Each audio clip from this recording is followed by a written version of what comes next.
Today in the Motor City of Detroit, it's a power-packed final at the World Series of Bowling. One of the most stacked shows in PBA history kicks off the new season. Chris Barnes, Pete Weber, Tommy Jones, and Bill O'Neill square off in a stepladder event with the winner taking on the all-time great Walter Ray Williams Jr. 91 titles between them. It's a supercharged clash of bowling's best. Get ready. The Motor City Open starts now.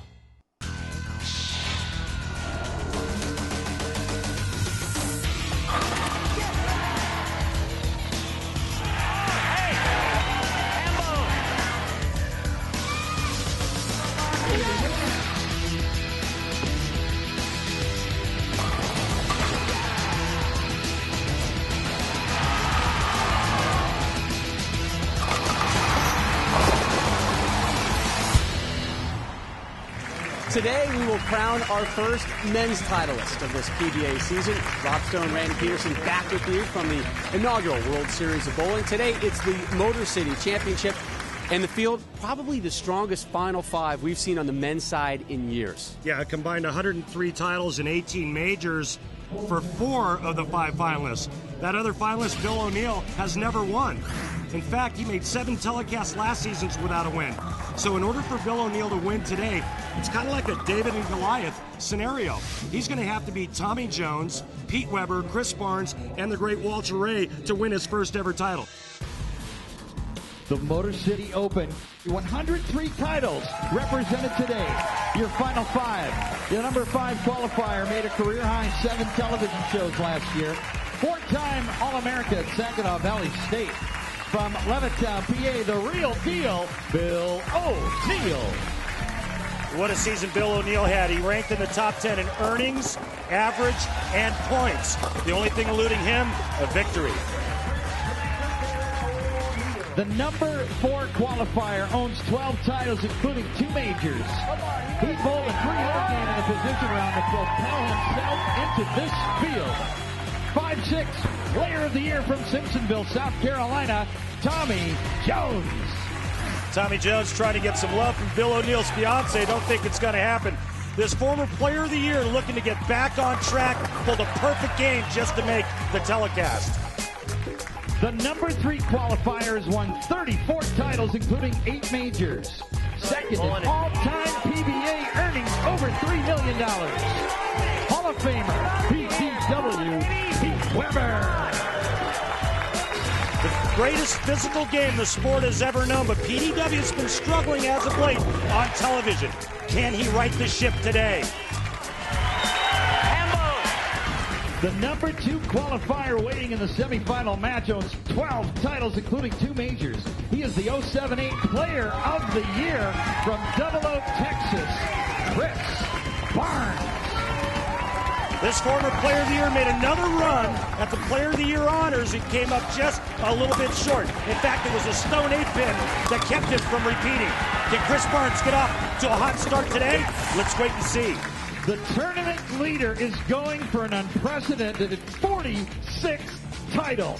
He owns 7 majors. He has 6th Player of the Year, Hall of Famer from Ocala, Florida, Walter Ray Williams Jr. About the only thing I would change for Walter Ray would be his shirt. I'm not a big fan of the horseshoe and bowling balls, but I am a big fan of this, and he does a lot of it. Nothing but strikes. The guy just keeps getting better with age. So we begin with Bill O'Neill taking on Tommy Jones. And what a task ahead of O'Neill. 0 tour titles and nothing but really legends sitting in front of him, including the number 1 seed, Walter Ray Williams Jr. I've bowled Walter Ray quite a bit in the past year or two, and he's someone that I really, really like bowling, just because I know he's the greatest, and he elevates my game, because I know I have to be on my A game to beat him. And I've had some good success against him in the last year, and I think it's just due to the fact that I want to beat him so bad, just because it means so much to me every time I beat him. Well, O'Neill will need 3 victories to earn the privilege to take on Walter Ray Williams Jr. Match number 1. Bill O'Neill, 0 PBA Tour titles, taking on 12-time titleist Tommy Jones. And we talked to Bill O'Neill before this, and I said, hey, what's your goal for this season? Win. Done. Conversation over. That's it. Points average. I did that last year. The goal is to win and then take it from there.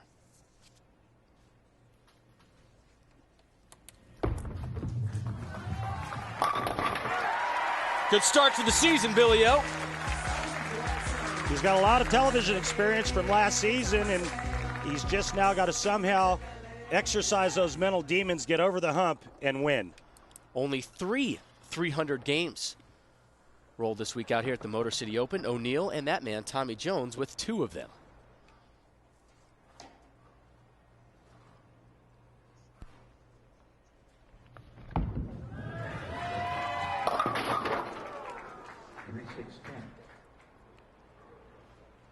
A little high there. You can see his ball speed at 19.7, just under 20 miles an hour.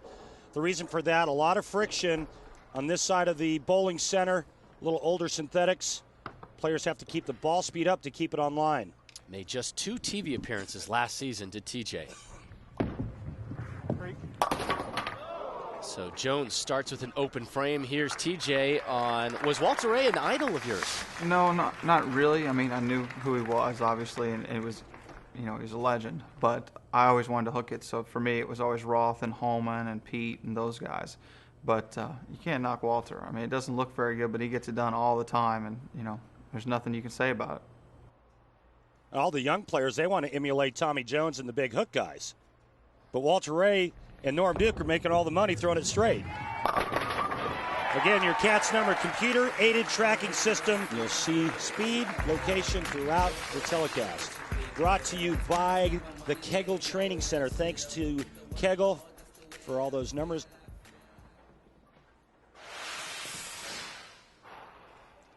You see O'Neill's numbers from last season. Twice a bridesmaid. Said he lost about 5 pounds or so in the offseason. Can tell his shape is better.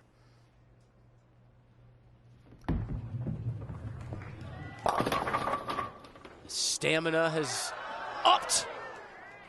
And that's a big part of the World Series of Bowling. I mean, this is a huge grind for these pros. It really is a lot of games in a short period of time, and you better be in shape for the grind.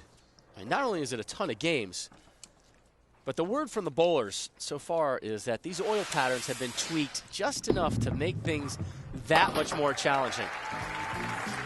That's a great point, Rob. And speaking of oil patterns, let's take a look at our Lumber Liquidators Know the Wood. This is a special oil pattern designed specifically for the Motor City Open. 44 feet in length. Anytime you think of length on oil patterns, the longer it goes down the lane towards the head pin, the more the players are going to play in the center part of the lane, and that's exactly what we're seeing early on by Tommy Jones and Bill O'Neill. You can see how it looks to be a little bit crowned, but the outside part of the lane is pretty much out of play. Second strike for O'Neill in the opening 3 frames. Up now, Tommy Jones. Open frame in the first, strike in the second, down 11.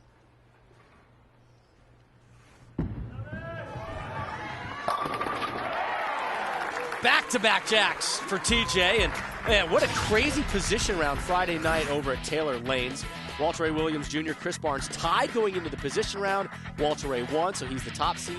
Barnes 2. PDW was locked into 3rd. Then it got funky. Yeah, then it got real crazy. Tommy Jones is in 8th. Bowling Eugene McCune bowls 300 and goes from 8th to 4th. The final spot, the 5th spot, O'Neill and Rhino Page are going head-to-head. They actually tie the last game. They have a 1-game roll-off. O'Neill beats Rhino Page to get the last spot.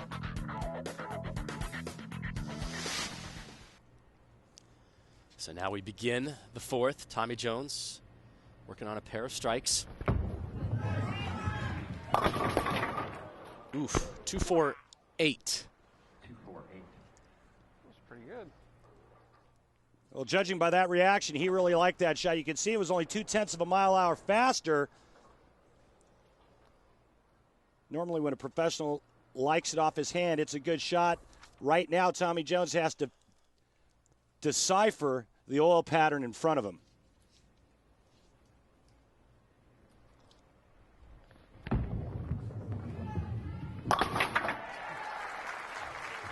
sharp pickup by TJ. When we return, Bill O'Neill steps up in the bottom of the fourth with an early lead. The PBA Motor City Open is brought to you by Lumber Liquidators, hardwood flooring for less. By Geico, 15 minutes could save you 15% on car insurance. By Bear Aspirin, expect wonders. And by the United States Bowling Congress, the all-new bowl.com, your online source for all things bowling. Log on to bowl.com today.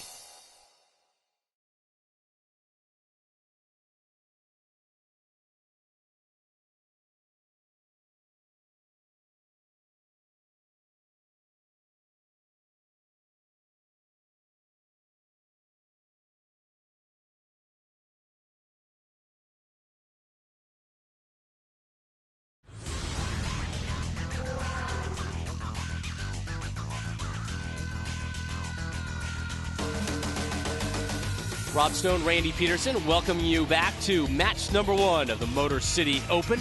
Bill O'Neill taking on Tommy Jones.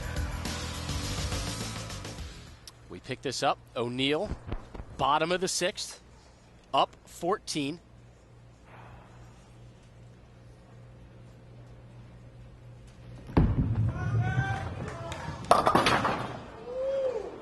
Three, 6, 7, 10. Good ball speed, but this ball is left of target by 2 boards. And on this oil pattern, just not enough oil in the middle to hold that ball on line.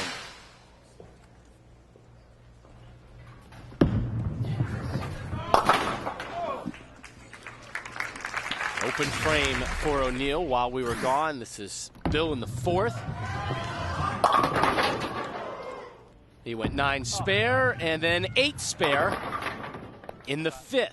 Tommy Jones in the 5th. His 3rd strike of the match. And in the 6th, open frame, which is what O'Neill just had in the 6th as well. Oh! So now here's O'Neill in the 7th.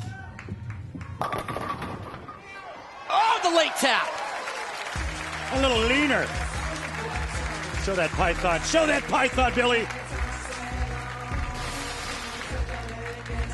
This is going to be a half pocket 10 pin. The 6 pin's going to go to the sidewall. It's going to stand up. Then it's just going to lean right on the 10 pin. Looking lean, baby. Looking lean.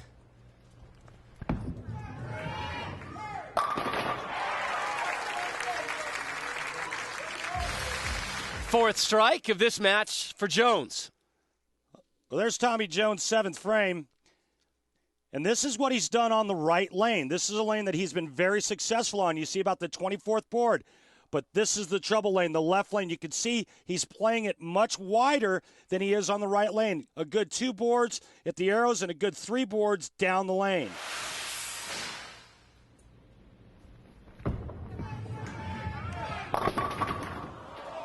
And again, the same result. The left lane has confused Tommy Jones throughout this entire match.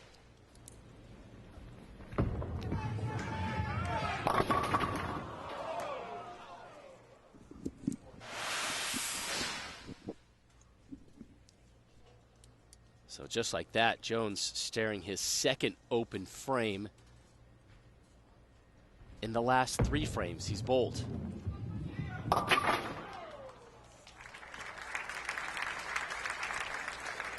So 132 through 8 for Jones. Our Flomax Weekly Update focuses in on that man and his season in 08 and 09. 7 TV appearances, 0 titles, but the 2nd highest average in the PBA, just a shade under 223.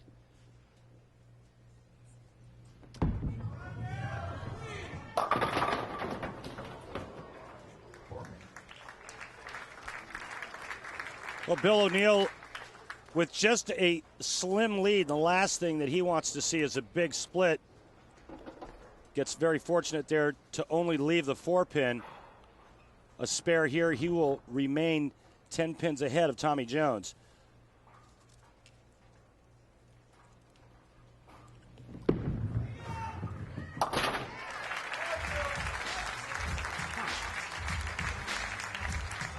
So we move to the foundation frame ninth. O'Neal up 10.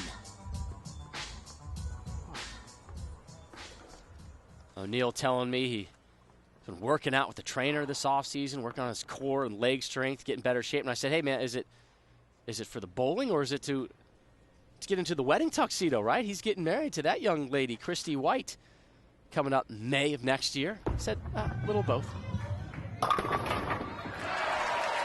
Get them all! Nice break there. And with that strike in the ninth frame, Bill O'Neal can strike out to shoot 202. The best Tommy Jones can do right now is 192.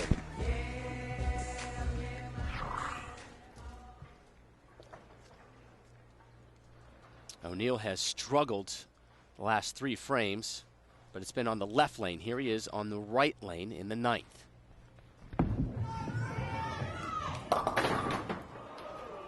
Oof, and the struggles move to the right. 3-4, 6-10, just when it looked like Tommy Jones had that right lane figured out, goes right through the nose. And this is what's happening because of, in my opinion, what he's been doing on the left lane. He's afraid to get it just a little bit wide and leaving another 2-4-8-10 combination. Instead, he gets it going up the lane just a bit, right through the nose, pays the price.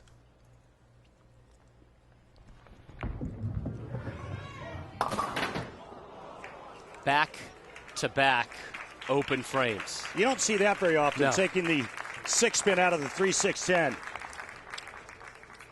Well, we know what kind of competitor Tommy Jones is, and I think you and I can both realize what kind of mood he's in right now.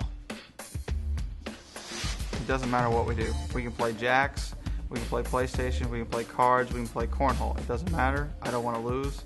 And if I lose, I'm not going to be happy about it, and I'm going to be pretty bitter for a little while. I'm a terrible loser.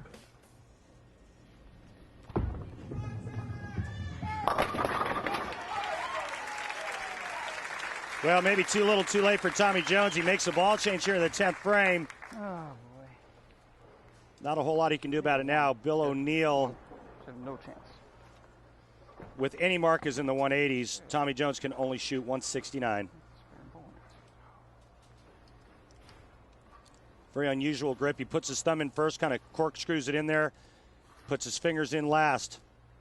Last player to do that with great success out on this tour, David Husted. Finishing strong here on the left lane.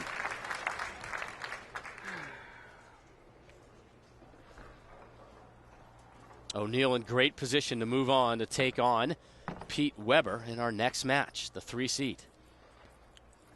This is the toughest part about a one-game match. You better guess right coming out of practice going into that match. If you don't, this is what happens. Tommy Jones chose a different piece of equipment. Now he's going to sit back tonight and wonder what if he would have started with that ball. Nothing but strikes in the 10th. He finishes with a 169.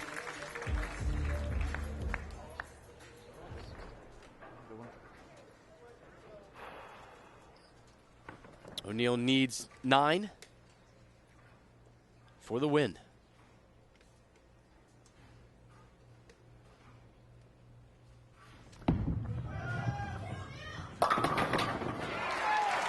How about 10?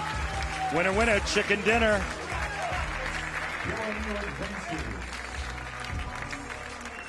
So O'Neal will move on. Up next for the real deal, PDW. Match number 2 when we return to Detroit.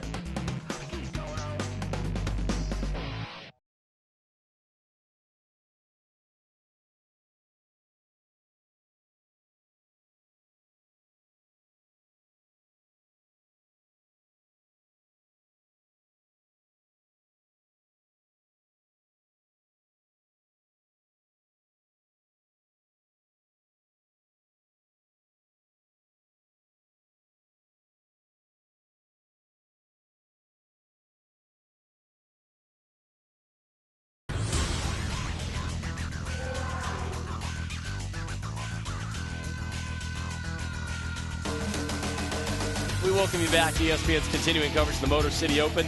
Time now for a WSOB quick tip with Randy. Dave from Carleton, Michigan writes in, he wants to know, Randy, what can I do to control my backswing? Well, Dave, it's simple. Your backswing is predicated on what you do with your push away. If you push the ball to the right, the ball's going to swing behind you. We don't want that because it creates a wraparound move. If you push the ball straight in front of that right shoulder, it's going to create a nice straight arm swing. And a little bit to the inside will create a West Malott, Walter Ray little figure eight. Seems to work real well for them. Maybe you should try it. Not a bad idea, right? But it works for those guys. Emulate them, right? Ready for match number 2. Bill O'Neill, a 201-169 winner over Tommy Jones, to take on the number 3 seed, Pete Weber. O'Neill from Levittown, Pennsylvania, to start us off. Right away, he opens up with a ball change and still playing the center part of the lane. Boy, I'll tell you, the only thing missing on the resume of Bill O'Neill is that victory, that one win that still eludes him.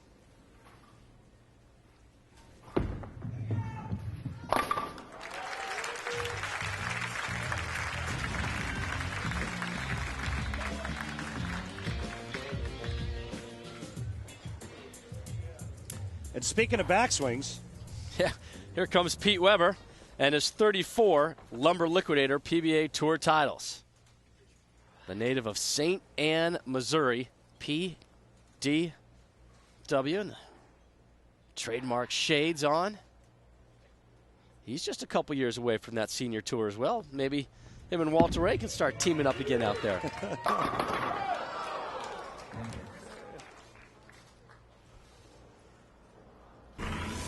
Here's a little bit more on the son of the late, great Dick Weber. PDW, in his 30th year here on the PBA Tour, has won 34 tour titles. Being from St. Louis, he's an avid Cardinals and Rams fan, also enjoys golf, hockey, baseball, and basketball.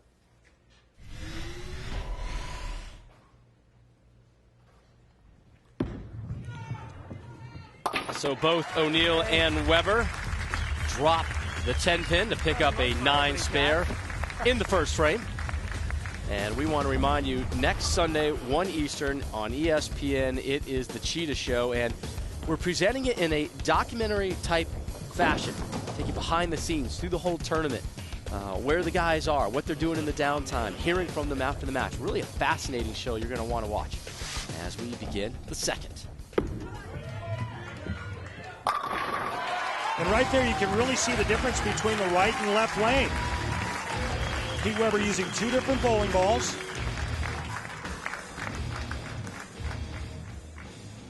Right, their left lane looks like it's got a bit more friction to it. The players are a little bit deeper on that lane. Nice result there. Good choice to start for Pete Weber.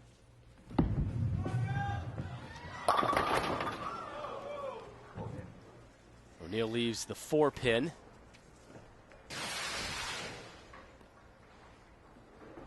Bill O'Neill playing both lanes fairly close.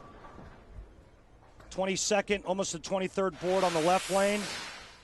23.5 board on the right lane. And he gets the same result on both lanes, a 9 spare.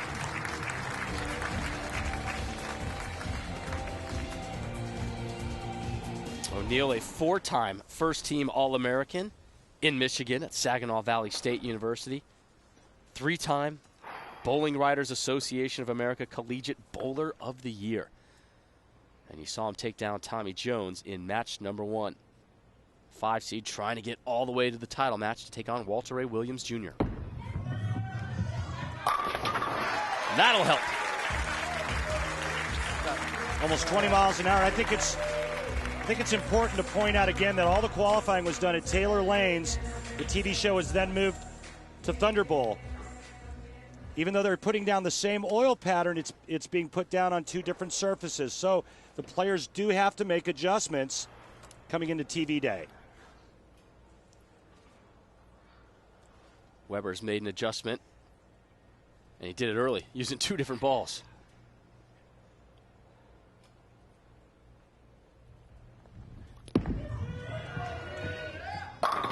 2 in a row for Weber, and here is PDW on his relationship with his late legendary dad. We had a nice rivalry on the bowling lane. I'm here to win, you're here to win, so give me your best shot. And I mean, that's the way we did everything. I mean, if we were playing a game of wiffle ball in the backyard, Dad ain't going to slack off on us. If we're down playing pool or ping pong, if we wanted to win, we had to win. So, I mean, he didn't let us win, he made us win.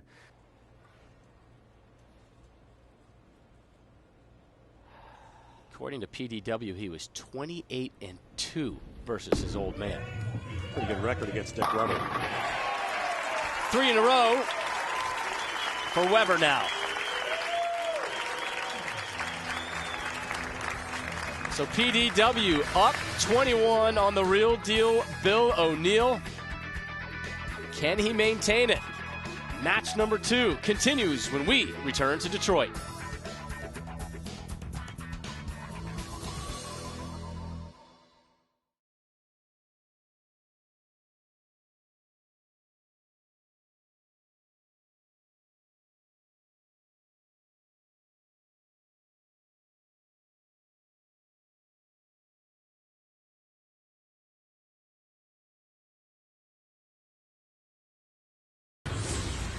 The World Series of Bowling rolls on from Detroit. Rob Stone, Randy Peterson here with you as we continue our coverage of match number 2 of the Motor City Open. While we were gone, O'Neill found his groove. A strike in the 4th, dropping to 7 late, and then in the 5th, boom, that made it 3 in a row for Pete Weber. Working on a 3-bagger, looking for 4. He would convert that, but then trouble in the 6th. Pocket split would result in his first open frame. Yep, another couple good breaks for me right there. The king of sarcasm. Really bad breaks if you look at it. Pete Weber goes solid 9 on a 3-bagger, follows up with a 4-9 split. Well, Bill O'Neill gets up and puts a couple of strikes together. Bottom of the 6th, O'Neill up 13.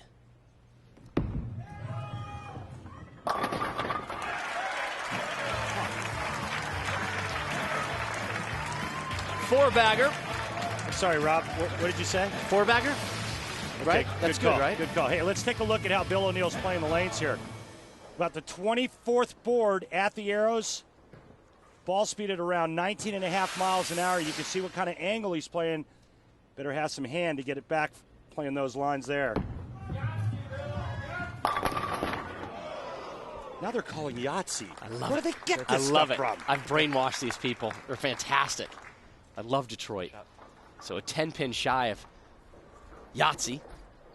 O'Neill starting to spread his wings a little bit here and pull away from the legend PDW. And he's taken advantage of some bad breaks by Pete Weber.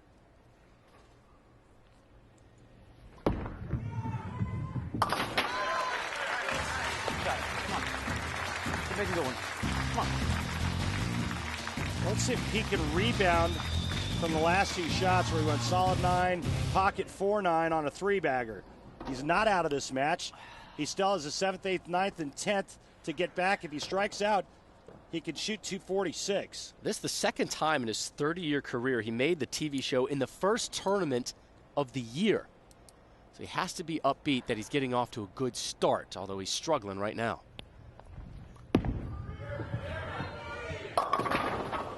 Oh, whoa. And here is PDW on his TV troubles last season. Well, yes, I have had problems bowling on TV lately in the last couple of years. Maybe last year more than any. But just for some reason, I've been getting nervous right before the TV show, but now I'm a little bit pissed that I haven't won in 2 years, and I've got a totally new attitude when it comes to TV this year. It's going to be kill or be killed, and I'm going out there and giving it all. I'm not playing this scared stuff anymore. I'm going out on the shows, and I'm going to bowl like I know how to bowl. Man on a mission. He hasn't won on TV since March 4th of 07 when he won the 64th U.S. Open. Perfect.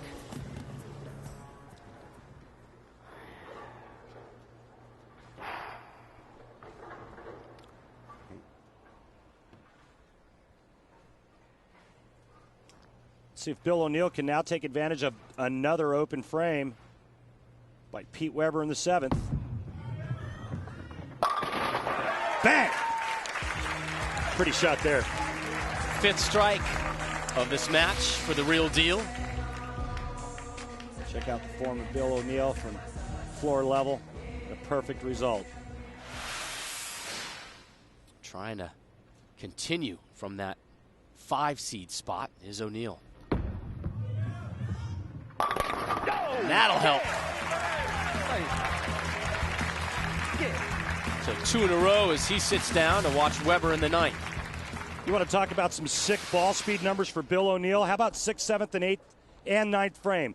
19.3, 19.4, 19.4, 19.4. You want to be a player out here? Learn how to control ball speed. So now 2 in a row for Weber as he tries to make a late charge. Cuts the deficit to 34. Got to finish strong in the 10th here, Pete. Well, his only chance of striking out, he can shoot 224. Bill O'Neill's already in the 230s. He would have to open in the 10th frame to give Weber any type of shot. And O'Neill has been clean through 9.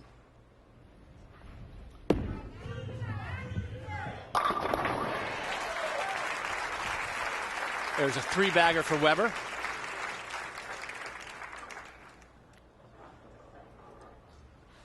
But he's not in the mood to celebrate, is he? No, he's still thinking about the solid 9, the 4-9 he left back to back, and then that big 4 was the real killer. Big 4 he left in the 7th frame.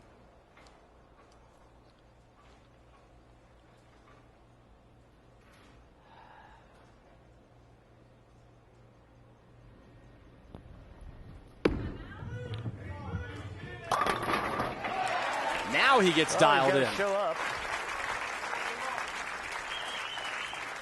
Gotta show up. No gimmies. That's what Pete wanted. He wanted to get up and finish strong. Lousy shot. To make Bill O'Neill show up in the 10th frame. Full price for it, too. He's still talking about the 7th frame and the big 4. Yep.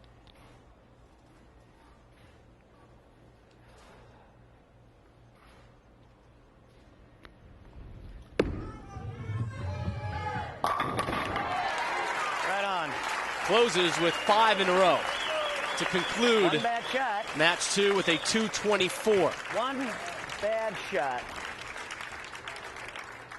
Not happy.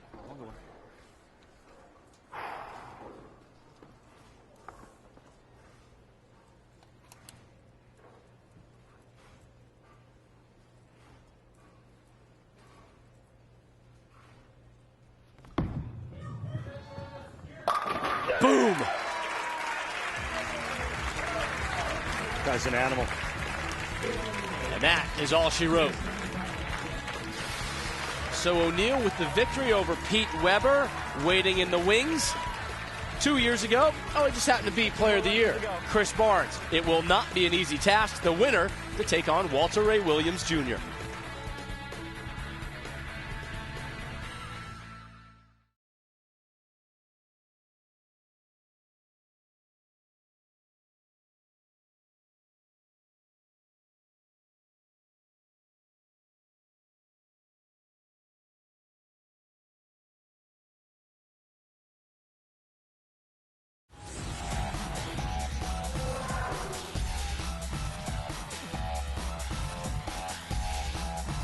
The PBA Motor City Open is brought to you by Track, evolutionary, revolutionary.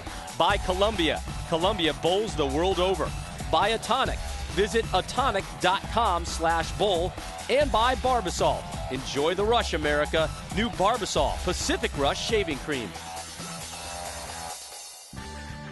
Detroit is a bowling town, home to a huge number of bowlers and bowling centers, the most historic being Thunderbowl Lanes, the site of the World Series of Bowling. Thunderbowl was built in the early 60s as the home for the Detroit Thunderbirds of the then newly formed National Bowling League. Nearly 40 years later, Thunderbowl was home to the 2009 World Series of Bowling. Original Detroit Thunderbird Eddie Lebansky was on hand to throw out the first ball for an event that has drawn hundreds of pros from around the world. And the fans have turned out, not only to see the stars of the PBA, but those of the NFL as well. Former Pittsburgh Steeler and Detroit native Jerome Bettis was here to take part in a Pro-Am. Been bowling for a long time since I was 7 years old, and it was something that I loved to do, and I had to make a decision in high school whether I was going to continue bowling or play football. Well, I think I made the right decision. Yeah, I think so. and started to play football, but bowling has still been a love of mine since I was a child. And it appears Bettis isn't the only one who feels that way in the Motor City, which is why Detroit is the perfect choice to host this year's World Series of Bowling.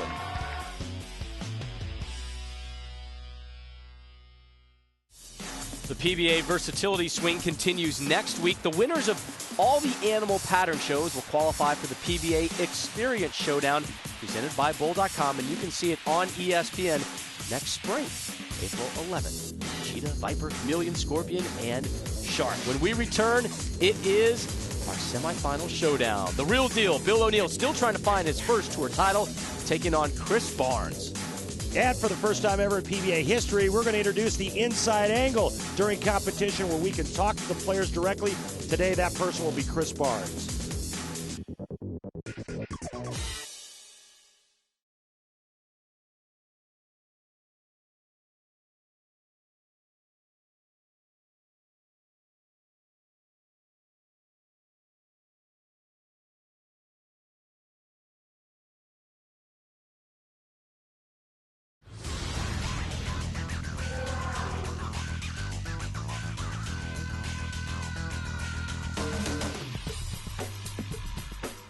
Hey folks, a quick tip for the better players on how to be more versatile, how to play the outside part of the lane and the inside part of the lane.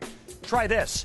You're going to play the outside part of the lane. You're going to go real straight. Try to push that ball a little bit to the right. That's going to get your body to walk a little right, and it's going to keep that swing in real tight, and it's going to keep it from going to the right.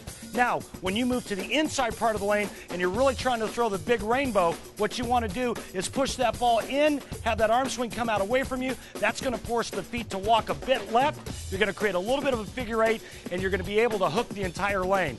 Try this. I guarantee you, you'll become more versatile. And if I don't become more versatile, what do I get? You could just keep doing what you're doing. Keep being a bad bowler? Yeah. Time now for match number 3, our semifinal. Bill O'Neill taking on the 2 seed, Chris Barnes.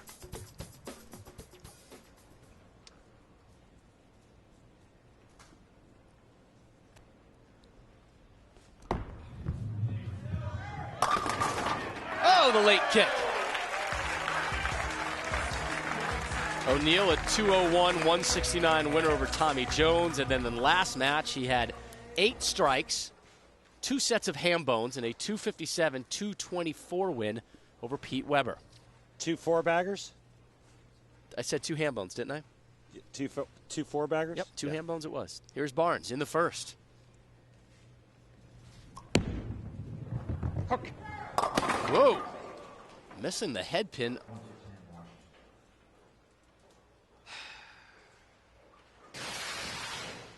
Take a look at Barnes' effort there. And Barnes told me his objective here at the World Series of Bowling to stockpile as many shows as possible. Here's Chris on last season. Last season was kind of a tale of 2 cities almost. The first half was really a struggle. I made the first show, but I still don't know how. Didn't bowl well at all the next 7 weeks. Was never really particularly close to making a show. And then worked with Mark Baker a little bit, got things straightened out, and then made 7 shows in the second half, and maybe had my best stretch ever on the PBA tour. Came down, had a couple of shots, and maybe 1 8-pin cost me a U.S. Open and a Player of the Year. So there's some positives and some negatives to take back on it, but the goal is to build on that season and make this season more of a no-doubt Player of the Year season.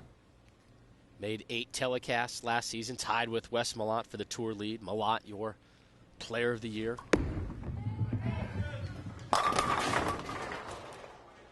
And Rob, that looked like a much better shot on the left lane. It looked like he forced it on the right lane. Chris, a very heavy rolling player. And a lot of times when he plays that deep inside line, he struggles. He needs to learn how to tip it just a little bit more. But you know what? Let's ask Chris himself what's going on with the oil pattern. Chris, what do you see with the lanes and how they're breaking down out there? Well, the guys playing in earlier took a little while for it to develop. It looks like it's getting a little bit better for them, but right now I'm still not seeing it the right way. Barnes open frame and a spare so far. Here's O'Neal working off an opening strike.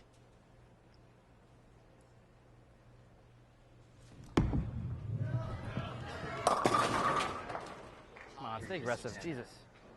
Stay aggressive. Come on. A little high, 3-6-10. Well, you hear Bill O'Neal saying stay aggressive. He wants to keep his ball speed up to keep it on line. Just gets a little soft with that shot. Goes through the nose, only leaving the 3-6-10. When I say only, it could have been a lot worse.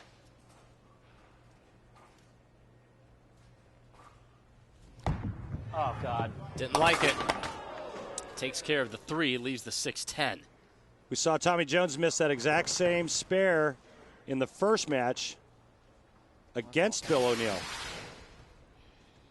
Never gets it far enough to the right and chops the 3-pin right off the 6-10. This will be a good test for O'Neal. He's had some problems on TV. He gets there, and then kind of his mind sometimes gets in the way every once in a while when he hits a roadblock. So here he is, a strike and then an open frame. What can he do here in the third? Big strike there for O'Neal. He said earlier he loves to compete versus Walter Ray, but who are his idols? When I was growing up, it was Pete Weber. I love watching him bowl. I mean, I just loved his intensity and everything about him on TV was great. Now that I'm out here, Chris Barnes is the person I look up to the most. He gives me a lot of advice, and just watching him and just how versatile he is and just how good he is just a standard I like to set myself to. Here is Barnes, bottom of the third. Again, leaves the 10. And what a big move Chris Barnes just made. Does not like the look from the inside part of the lane. And according to our Cats numbers, he's moved a good 20 boards to the right. Started off at about the 27th board. That last shot, the 7th board. That's a big, big move. And Barnes still in pursuit of his first strike.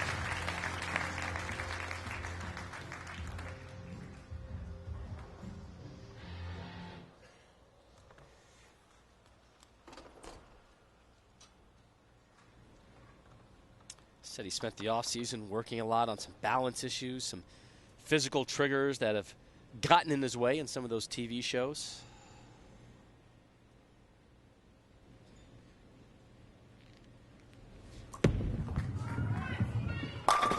There's his first strike. And there's the versatility that Bill O'Neal's talking about. Being able to play the deep inside line and then all of a sudden moving 20 boards to the right and going as straight as an arrow. That takes talent. You've got to be committed to the change.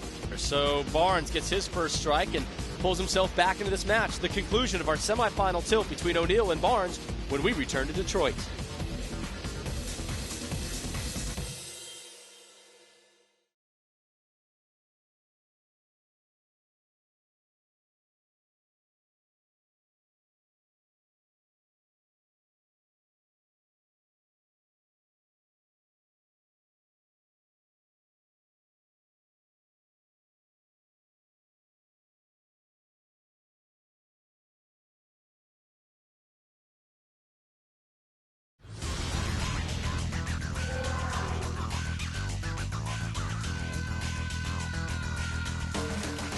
We welcome you back. Our continuing coverage of the World Series of Bowling. It's the Motor City Open semifinals. Right now, Bill O'Neal still in pursuit of his first ever Lumber Liquidators PBA title. The number 5 seed with 2 wins already, trying to dispatch number 2 seed Chris Barnes. And he strikes in the 6th.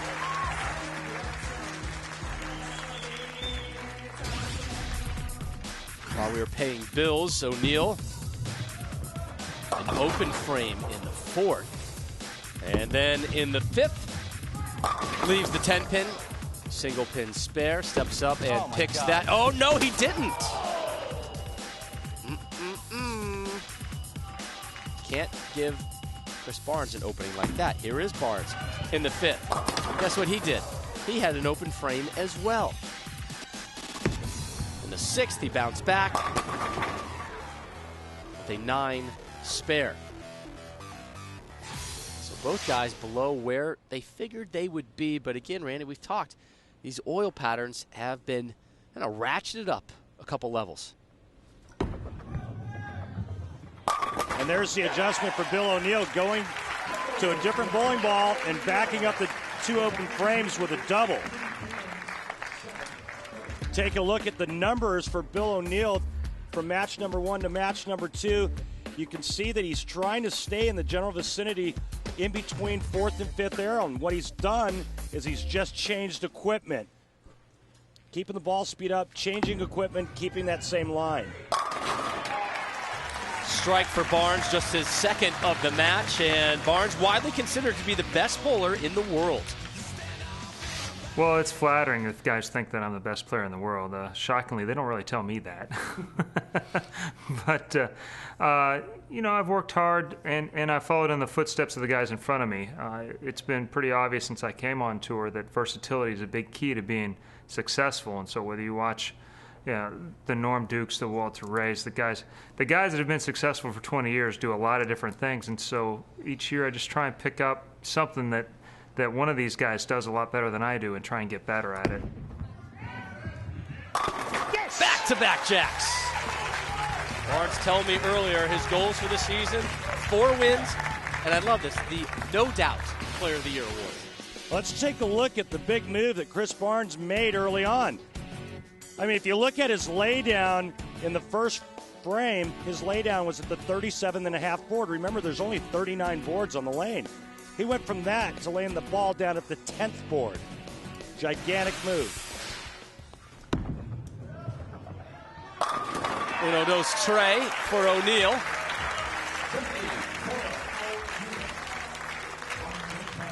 Cuts the deficit to 3.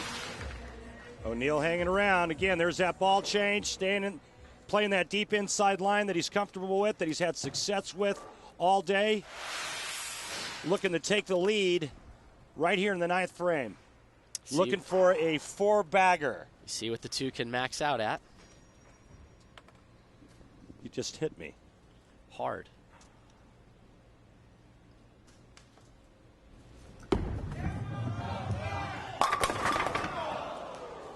Blows up everything but the 10. Pretty good shot there. Kept the ball in play, hits the pocket, only to leave a flat 10. Maybe just a pinch wide. Remember, he missed a 10-pin earlier in the 5th frame. Hey, hooray. Nice spare. Jackass. Doesn't miss that single spare. Did he just get down on himself right there? A little bit. Okay. And again, want to remind you, next week we're back here at Thunderbowl for the Cheetah Championship. We present it in an interesting fashion. I'm really looking forward to this show, a documentary type look at the Cheetah Championship, behind the scenes, exclusive interviews. It's really entertaining. And then the following week, Sunday, November 15th at 1 Eastern, it is the Viper Championship. And on that show, the return of the women's series, Rhino Page will be bowling, as will someone you're going to want to keep your eye on out this season, Ryan Simonelli. Here is Barnes, bottom of the 9th, working on a 2-bagger.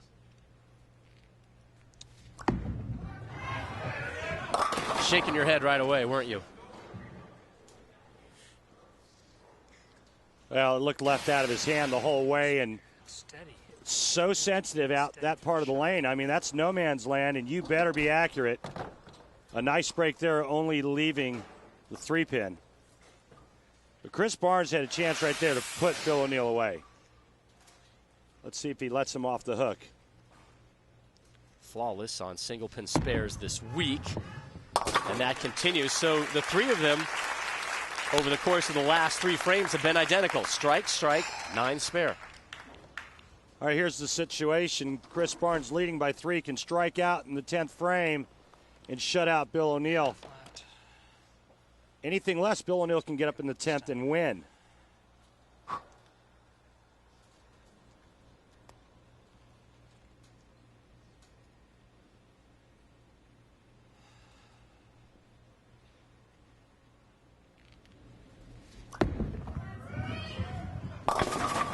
double wood, 2-8. And fortunate the 10 pin's not standing with it. Chris Barnes needs to make this, fill the 10th frame, and force Bill O'Neill to double.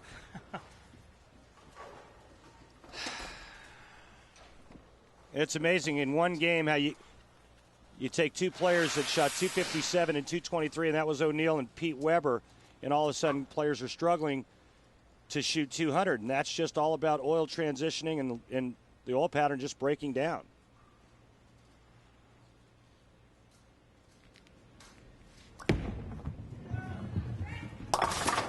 And that's a really good spare. One of those tougher than it looks type spares. As his wife Linda and twin sons watch. Strike here gives him 183. Bill O'Neill can strike out to shoot 192.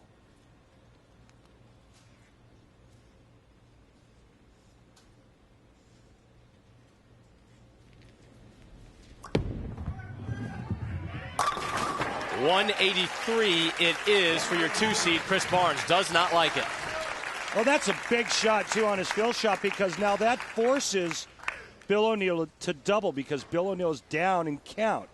If Chris would have gotten 8 on that fill shot, Bill O'Neill could have gone strike, spare, and won by 1 pin. So very big coming up with that strike on the fill.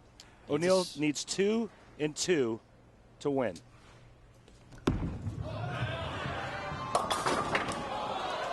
Oh. Barnes will move on to the title match versus Walter Ray Williams Jr.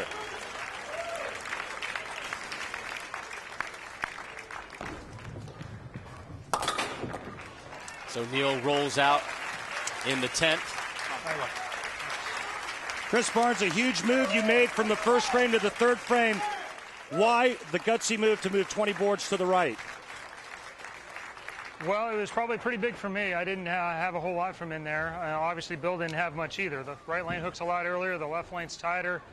I missed the early hook in the first frame, and then flat 10, I decided to get out of there. But the right didn't look a whole lot better for me. I'm going to have to figure something out for the next match.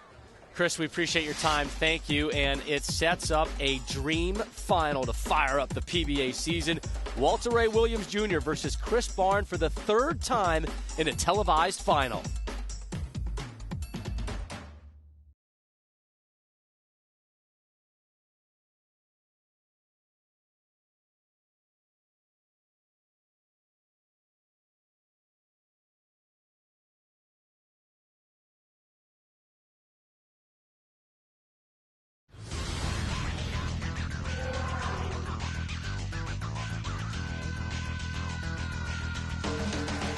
$25,000 and an exemption next year on the tour at stake as Walter Ray Williams Jr. and Chris Barnes get set to show down for our first title of the PBA season. Hard to imagine a better title match to start us off. And Chris Barnes as the 2-seed will start first. Yeah, it's a nice season opener, isn't it?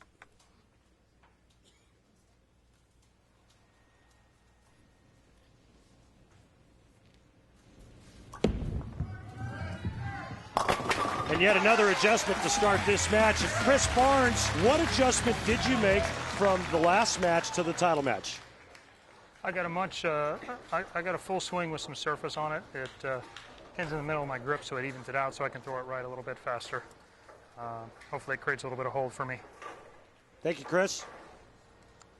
So up now, 45-time titleist Walter Ray Williams Jr. from Ocala, Florida. Seen this guy a few times. It's always enjoyable to watch him. Leaves the 10.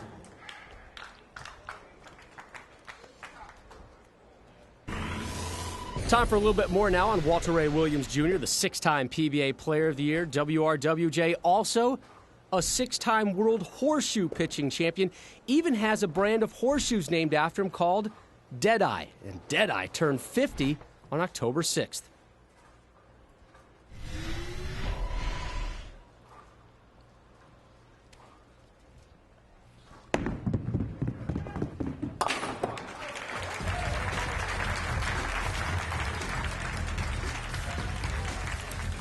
16 consecutive seasons with at least one title for WRWJ. As we take a look at our head-to-head matchup, $5.8 million in earnings combined between the two. This guy's been so good for so long. Remember, his first Player of the Year award came back in 1986.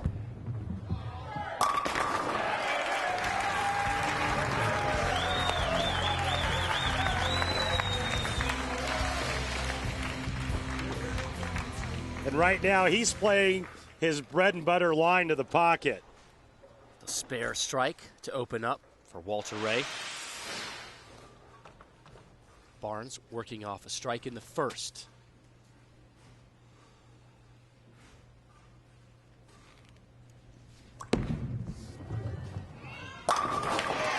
Back-to-back opening jacks for Barnes here in our title match.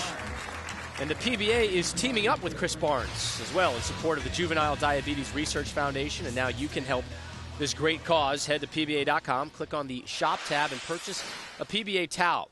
PBA will donate $1 from each sale to the Juvenile Diabetes Research Foundation. See his numbers from last season, just missed out on Player of the Year honors.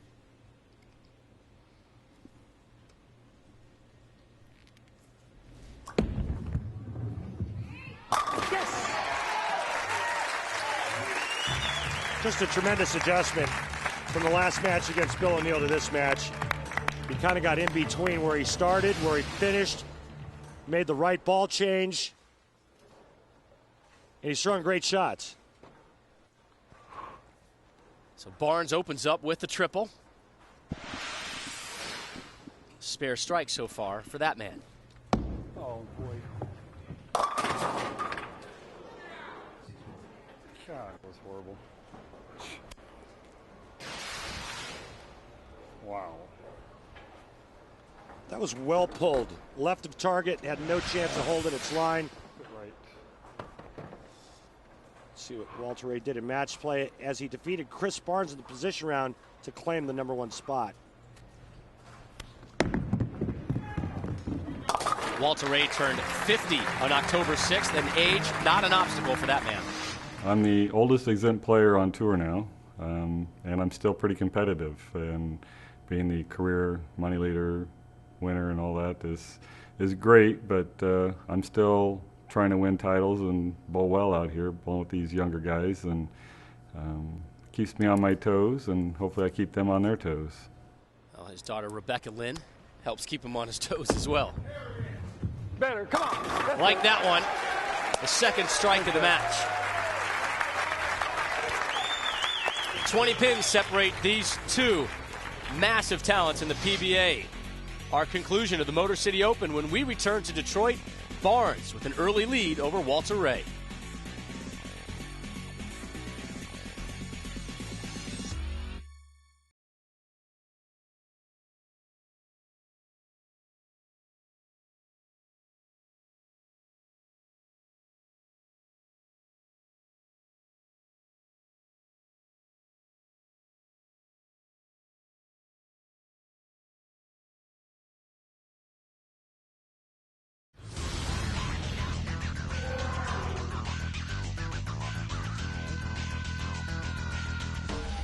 The PBA Motor City Open is brought to you by Lumber Liquidators, hardwood flooring for less. By Geico, 15 minutes could save you 15% on car insurance. By Bear Aspirin, expect wonders. And by the United States Bowling Congress. The all-new bowl.com, your online source for all things bowling. Log on to bowl.com today. Rob Stone, Randy Peterson, back here with you for the conclusion of the Motor City Open. Chris Barnes, nothing but strikes through 3. Here's his effort in the 4th. The World Series of Bowling rolls on from Allen Park, Michigan.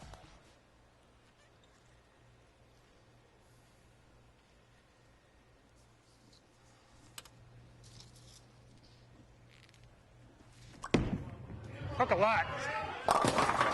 Did not hook a lot for him.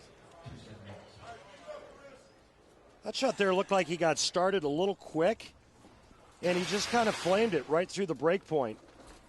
right now looking at a 278, which quite honestly, Rob, not the easiest spare to convert.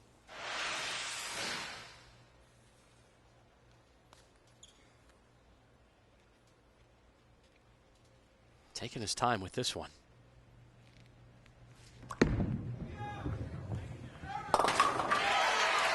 That's pretty good. Lead at 17 for Barnes. And this is what you have to do when you have that backwood, that sleeper, the 8-pin. You got to get the ball to drive the 2 into the 7, and the bowling ball covers the 8. He looks good. He looks comfortable. He looks confident. Just coming out of the commercial break, he kind of flames one, and you know what?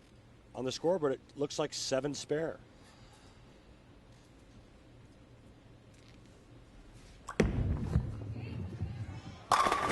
And another strike.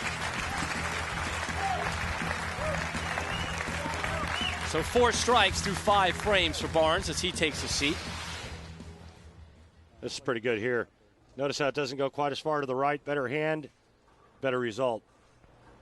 Walter Ray telling me his goals this year, like to win a tournament and make 4 shows. Come on, baby, come on. That's it. There's a strike. When he's not on television, he goes technical on us. He uses a Palm Pilot to help track his progress. There's a program called Frames, which is on my Palm Pilot, and it's a program that keeps track of the stats and stuff, and so I enter it while I'm in competition. The only time I don't do it is when I'm bowling on TV. But I do it all my competition, and I'll actually put score sheets on my website. A little behind right now, but hopefully I'll get caught up. But if you're really interested, you can go to my website, and I got all the score sheets go back like 2003 on there.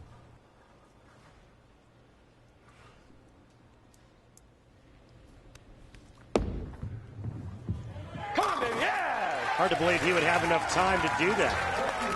As busy a schedule as he has. See his wife Paige looking on. She knows how to add up the score. That's a 3-bagger for Walter Ray.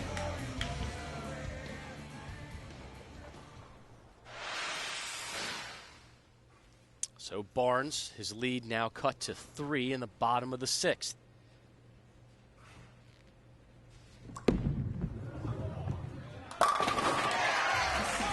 Hey, he's really been bouncing all over the lanes today and just showing off his versatility. Here's the line that he played against Bill O'Neill. You can see that that's pretty much in between the first and second arrow. But he only shot 183. He didn't like it. So he makes a ball change and moves into about the 3rd arrow, and all of a sudden, he's dialed in. And that's all about being versatile. Clearly one of the most versatile bowlers on the tour. Looking for 3 in a row here in the 7th.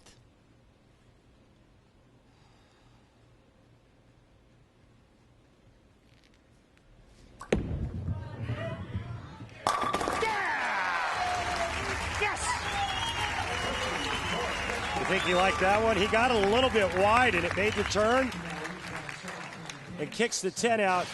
He really likes this one. Listen in.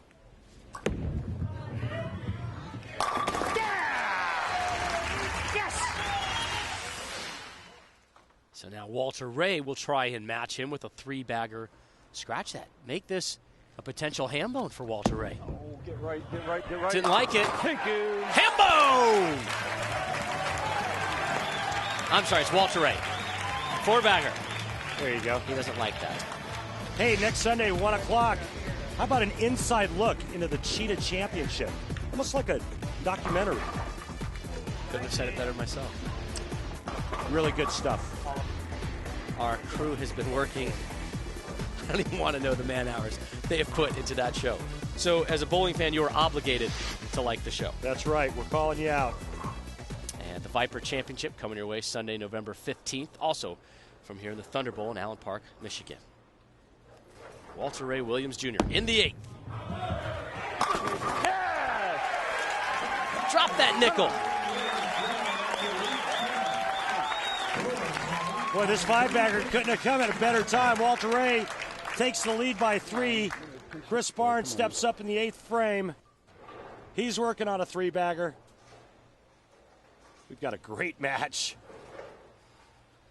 2 of the best bowlers the sport has ever known.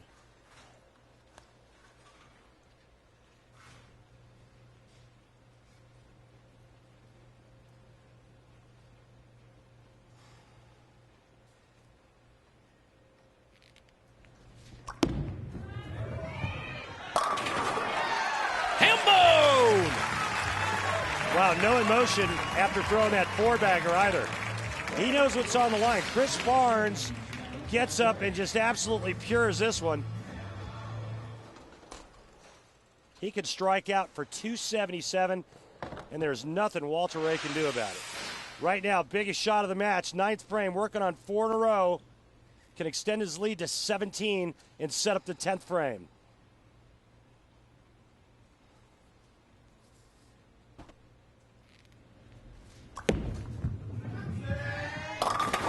No! Right through the nose. Boy, it looked like that shot was online, but it just checked early on him.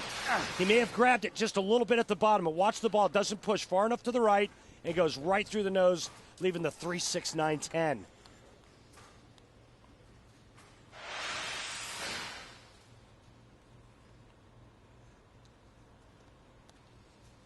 You do not want an open frame in the 9th versus Walter Ray Williams Jr.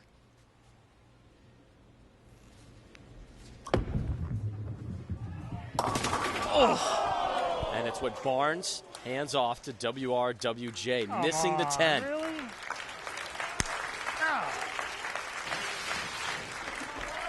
Well, you can see what Chris tries to do here. He tries to spin this to get it to push just a little bit to the right, and it looks real good. And right at the last second, it just snaps a bit hard left, chopping the 10.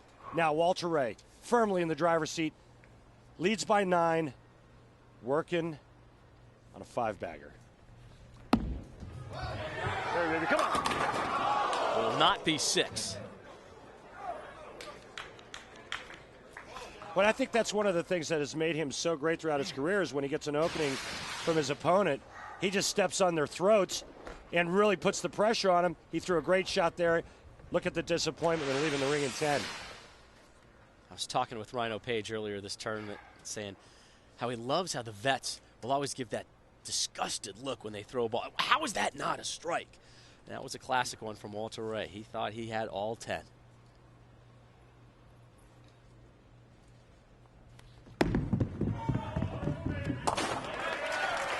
Yeah, it's almost like, how dare you? Do you not know who I am? I'm Walter Ray. I'm a millionaire. A couple times over. That's right. All right, let me set the stage for you. Chris Barnes can strike out to shoot 241. Walter Ray can strike out to shoot 249. Advantage Williams. You are so quick. I was always good at math.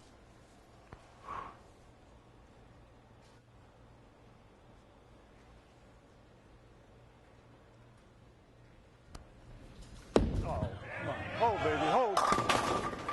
No! Ah. Tugged the whole way, and he knows it. He also knows that he now has a problem because Chris Barnes can get up in the 10th frame and win this.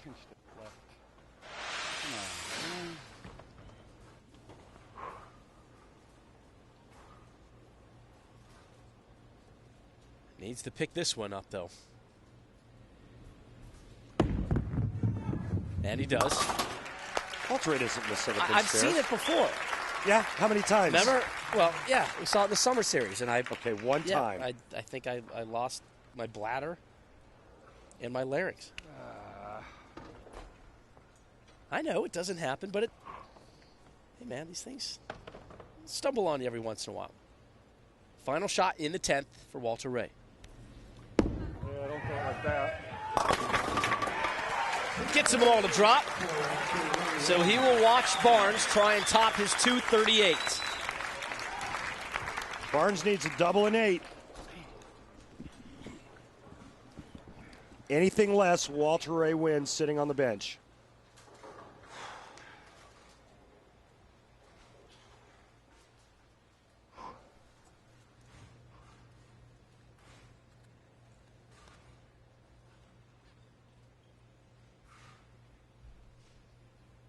Needs this strike.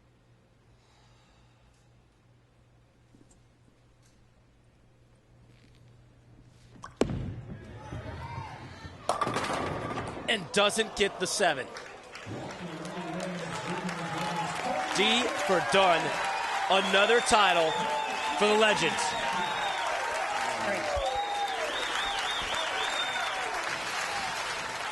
Boy, the last two shots just broke loose for Chris Barnes just when it looked like he was locked in. The last two shots in the 9th and 10th go high and ultimately end up costing him a title. That one is going to stick in the craw of Barnes. Yeah, baby. At number 46 for that man. Time now for our Geico Championship recap. This is Walter Ray putting together a 5-bagger. Walter Ray would go on to win it 238 to 230 over Chris Barnes.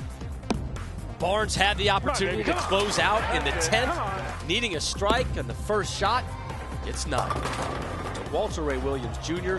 wins career title number 46. And now here's Randy with our winner. How are you able to stay so competitive for so long? I'm really not sure why. I mean, I figured when I was in my 20s I'd be retired by I was 40, and you know, it just like every year it was like 2 more years, and it's like I still feel pretty decent and bowled pretty well, and I'm just it's just unbelievable to win again. You never know when it's going to be your last one, and bowling against Chris is one of the best players ever, and he had a good reaction out there. I had a good reaction, and I got a couple good breaks there at the end there, and wow. Congratulations on number 46. By the way, I'll have what he's having. Next week here on ESPN, it's our exclusive coverage of the Cheetah Championship next Sunday, November 8th at 1 p.m. Eastern. For Randy Peterson and our entire crew, I'm Rob Stone. Walter Ray takes number 46 in Detroit.